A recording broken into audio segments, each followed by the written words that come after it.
Hello there. I hope you are safe and sound. Today, we will introduce you to some new but common terms in the world of smartphones.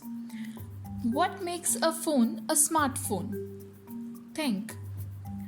You would agree if I say two things: internet and apps. But before we talk about them, let us learn some other terms which will facilitate understanding these. Storage space. What comes to your mind when I say storage space? A space to keep your belongings, right? Yes, but in a phone. Yes, you heard me. A space in your phone to keep your belongings. What belongings, you ask? Clothes, books, furniture, food? No. The belongings for your phone are, let us say, pictures from the last trip that you took, or from your daughter's wedding, or music by your favorite artist, and so on. Now, just like our homes, the more this storage space is, more things can be stored in your phone. Let us call this data.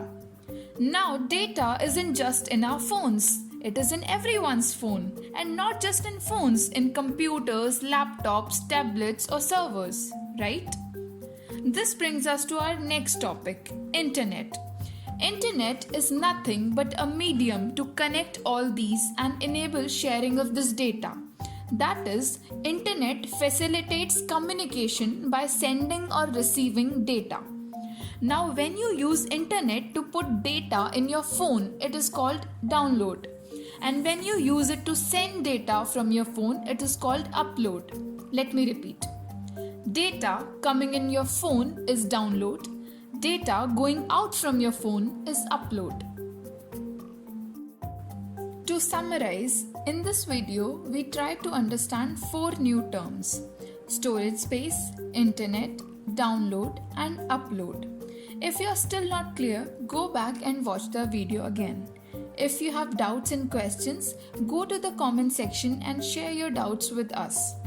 We will answer them as soon as possible. If you want us to cover more such terms, name them in the comment section. Happy learning, be safe, thank you.